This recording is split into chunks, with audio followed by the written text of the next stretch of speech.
Yes, we are now joined by Advocate Sipho Mantula to unpack the role of Dr Motsoko Pheko that he played and left an indelible mark as he has left, of course, as an anti-Apartheid political landscape of South Africa. Also, as a human rights activist, to find out what role he played there as a historian, theologian, as well as an author.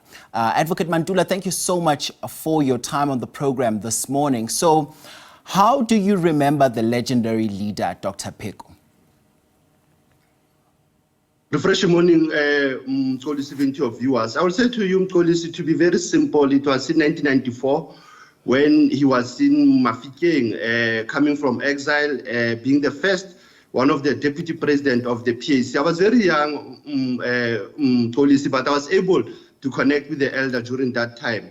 The second phase also was at the university, when Dr. Pheko, we invited him to come and unpack the role of colonial laws and the impact of Robert Mangaliso Sobukwe. And that last one, it was last 4 years ago in 2020, just during COVID-19, we had a tribute for Ntate Pheko as the Thabo Mbeki School, looking at the 9 decades of Ntate Pheko when he was turning 90 years. That was in November. We thought of looking at his literature, we thought of looking at his role as a human rights activist, as a Pan-Africanist, and also as a person who traveled the vast and length of the globe, as well as the African continent. So in short, Mkolisi, I say our remembrance of the elder and of the Pan-African philosopher, an activist, a lawyer, it's very important for us that this is not the end of the road, as some of my colleagues are saying, this is the end of the road. I think this is the beginning of us knowing who the real Dr Motsoko Pheko was in terms of his contribution that he has played. You will recall that one of his roles was also at the United Nations, where he was fighting for the victims of apartheid. He played that critical role in the sense that he was a PAC representative with people like Adv Sipho. So if one has to understand the legacy of Ntate Pheko, it also lies in his body of literature. It also lies in his family. If you can recall, both his daughters, Mohau Pheko, Lebogang Pheko, they are vocal on issues of global politics, global history. So that's how we can remember and recall the legacy of Ntate Pheko.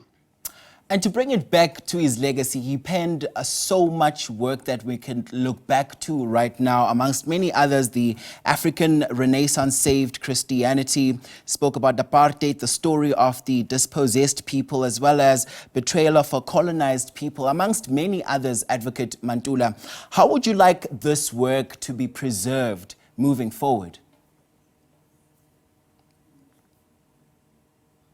You know what is important beyond archiving them, Mkolisi, at the University of South Africa, we wanted some of his body of work to be recommended, prescribed into our international law modules, to also have a center of indigenous law that was supposed to have been managed by Ntate Pheko at that age. He was 90 years during that time.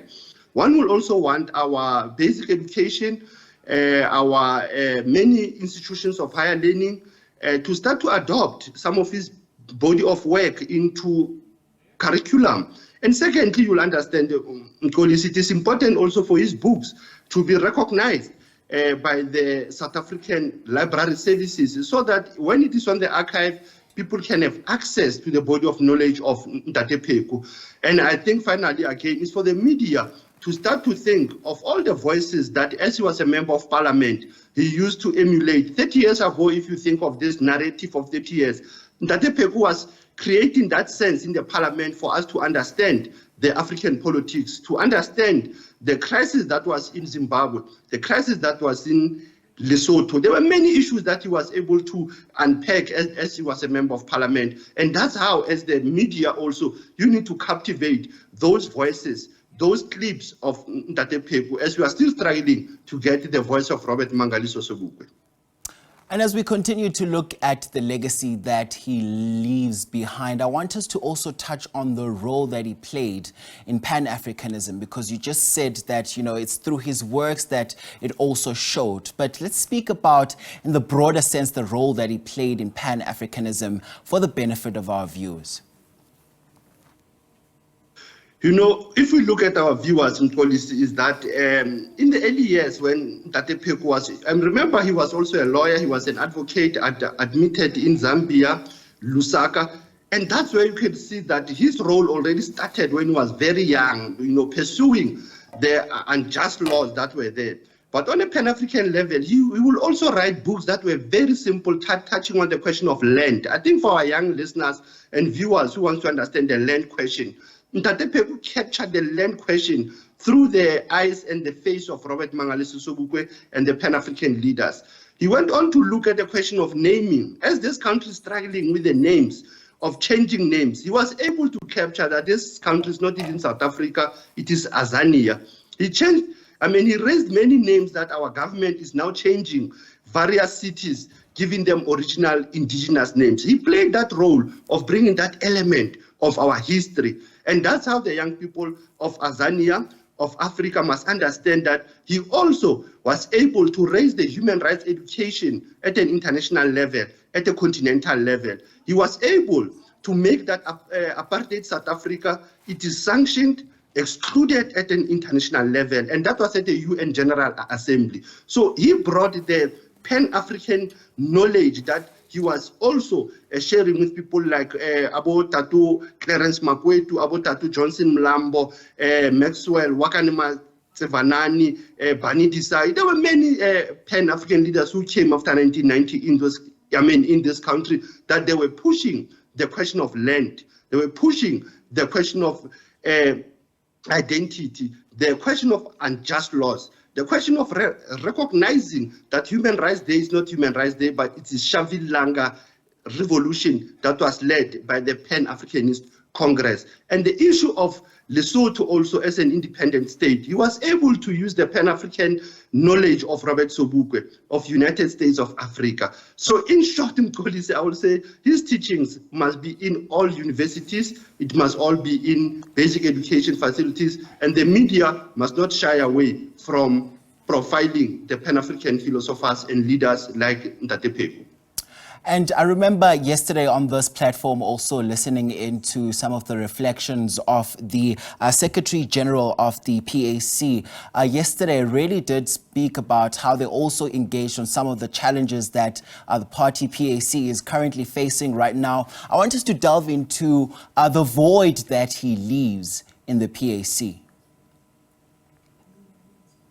The void that he leaves, I've said before, this is not the end, this is the beginning of the unity purpose, the unity movement of the PAC, how the PAC as one of the oldest liberation movements as well, to think deep. You know, one aspect that I met Dr. Pheko was during the funeral of Zondeni Sobukwe, that one of his cries was the unity of the PAC from all levels, and to understand that the mandate and the vision of the PAC is beyond South Africa. It is on the continental level. It is at the global level of understanding African diaspora. So one will say that there is no void left, because he has left us with the literature with the body of books, of knowledge. He has left us with this family. He has left us with this even contemporaries he was with in the liberation struggle. There is no void, like I said, for these 30 years that we are commemorating and celebrating. He was the pillar of the freedom that we must say that the young people of today who are enjoying Abon Ntate Pheko, they've played a role in paving that path. So there is no void in police. I will say that when the elder rests, it means that we, the young ones, must take that torch and light the Pan-African light of the continent in terms of his knowledge, in terms of his views on the issues that are affecting our people. Like I said, the issue of the land, the issue of education, the issue of colonial theology also that he was questioning, the question of naming of even our continent, of even our spaces. So there is no void. I'll say to you, we are blessed with this knowledge and we should carry on his legacy.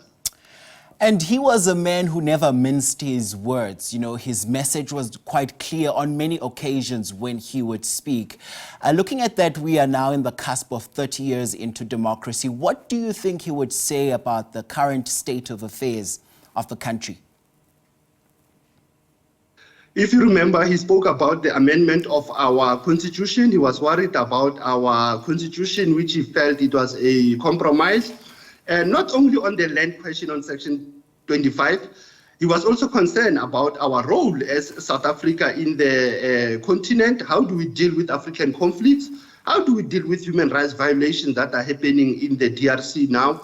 In Somalia, the conflicts that we see in Russia and Ukraine, because one of the aspects that will tend to want to crowd Dr. Pheko is that he was not only a continentalist, he was an internationalist. So he even understood the conflicts that are in Russia and Ukraine, Middle East. So he leaves us with that gap of an internationalist, of an international legal mind, that he will be able to navigate the conflicts that are in the world. We will also be concerned about our state of education to the young people, to say 30 years later, our young people, the education is not for the service of the African continent. The third aspect, you will be concerned about the land question, to say, why have we dragged on distributing land to our own indigenous communities? And finally, as you know, he was concerned also about how our parliament handled many issues like colonial laws, how we left many apartheid laws, even after 1994, for us to just amend them, not even repeal them, not even scrapping them. He will be concerned our parliamentary system that was still colonial in nature. And those are the aspects that I think will always remember him, and he has left that void.